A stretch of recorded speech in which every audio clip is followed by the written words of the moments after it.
A woman named Iris who's mentally shattered after the recent death of her son. One morning, while her husband is still asleep, she quietly pulls a small knife from a drawer and tucks it into her pocket. She also grabs her son's toy boat before heading out. Iris drives to the forest where her son died. Parking her car, she treks up a rocky trail alone.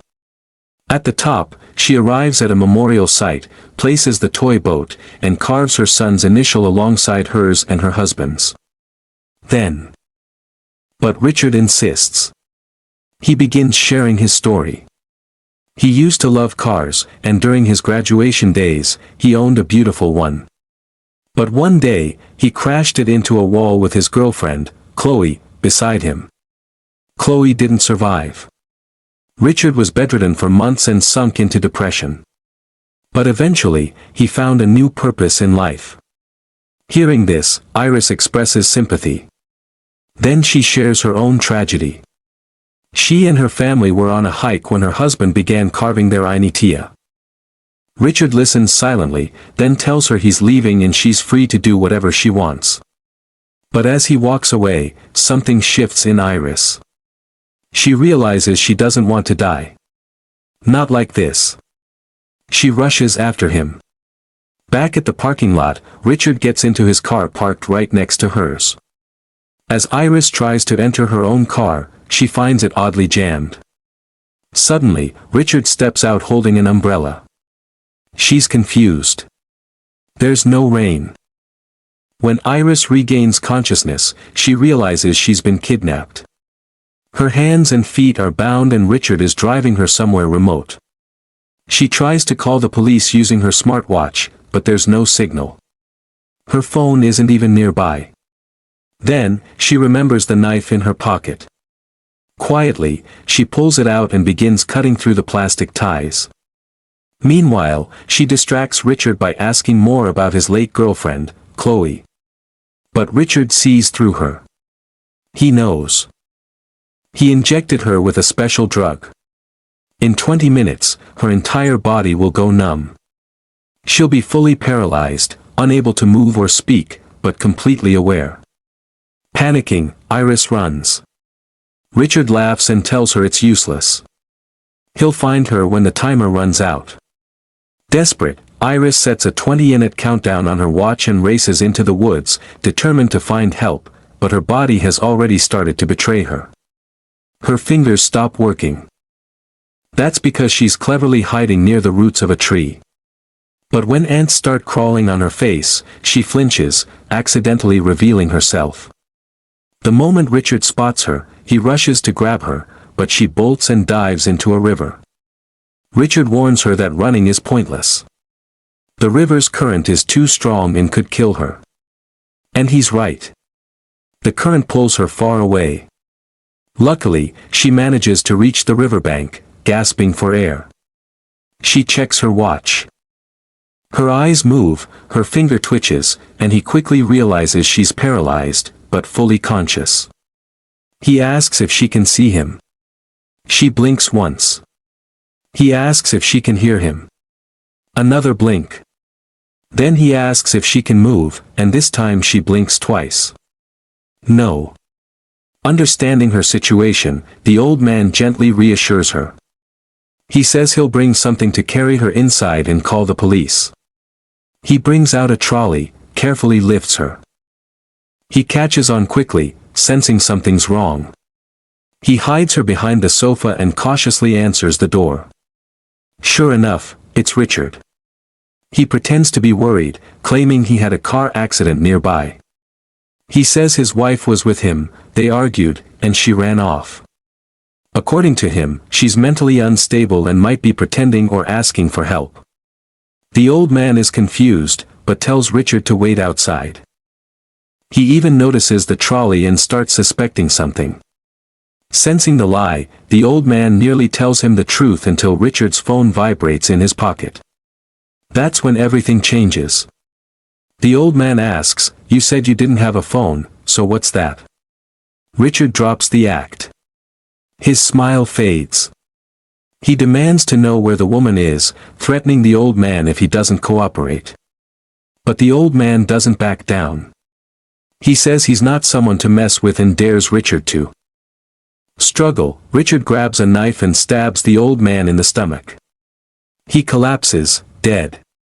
From behind the sofa, Eris sees everything. The man who tried to save her is now gone.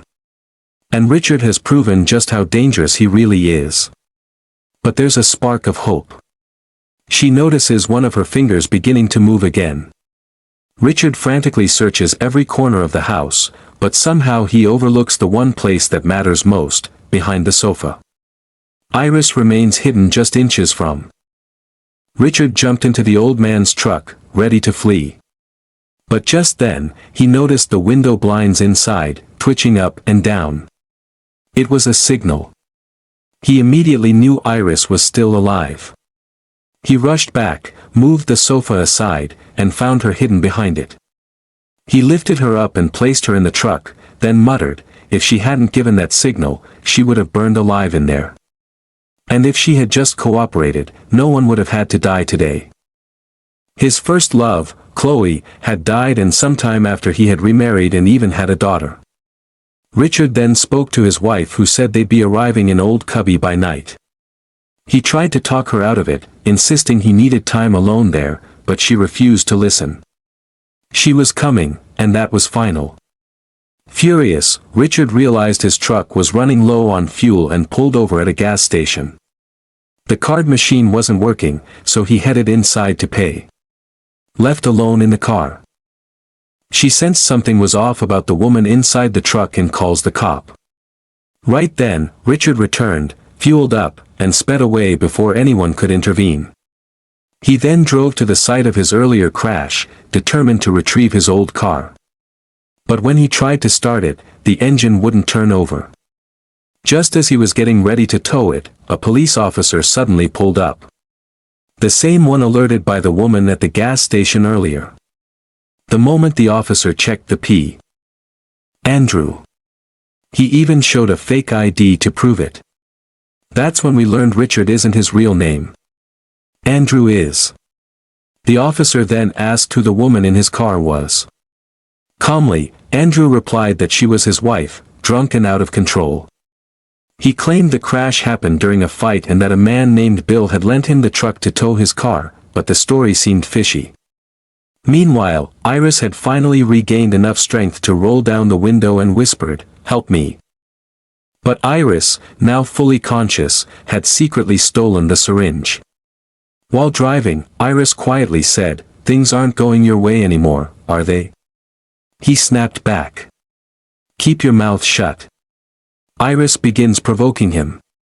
She tells him he only kidnaps women like her to prove he's strong just because he was bedridden for 2 months. Hearing this, Andrew loses his temper. He snaps back, saying he was strong even before all that. He tells her he's changed the plan.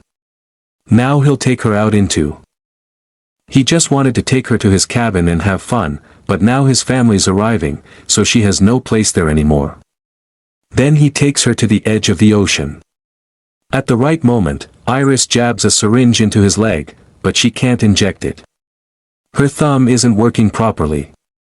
Furious, Andrew yanks the syringe from her hand and throws it away. Dragging her to the boat, he forces her on board and sails to the middle of the ocean. That's when Iris spots a knife on his belt, and she breaks down in tears, pretending to be helpless, and pleads with him to do just one last thing. Reach into her pocket and take out her son's toy. Richard falls for the act. As he leans in, she grabs the knife and stabs him in the neck. Bleeding, he reaches for his gun to shoot her. But before he can fire, Iris shakes the boat hard, causing him to fall into the water. As he tries to climb back up, Iris grabs the gun and fires. He struggles, swimming in pain, while Iris thinks it's finally over. But then she realizes she shot the boat, too. Water starts rushing in. Her body is still numb from the drug, so she can't move. She sinks under the water. Just as she's about to drown, the drug starts wearing off. She regains control of her body and swims up for air. She looks around and sees Richard, badly wounded, lying on a distant shore. She walks up to him. He's barely alive. She thanks him and walks away, leaving him to die. And with that, the movie comes to an end. So, that was the story of a woman named Iris. Depressed and blaming herself for her son's death. On the day she decided to end her life, she crossed paths with Richard, a twisted killer. He didn't want her to die. Not yet. He wanted her alive to satisfy his own sick desires. She walks up to him. He's barely alive. She thanks him and walks away, leaving him to die. And with that, the movie comes to an end. So, that was the story of a woman named Iris. Depressed and blaming herself for her son's death. On the day she decided to end her life, she crossed paths with Richard, a twisted killer. He didn't want her to die. Not yet. He wanted her alive to satisfy his own sick desires. He kidnapped her, believing she looked just like his dead girlfriend, Chloe.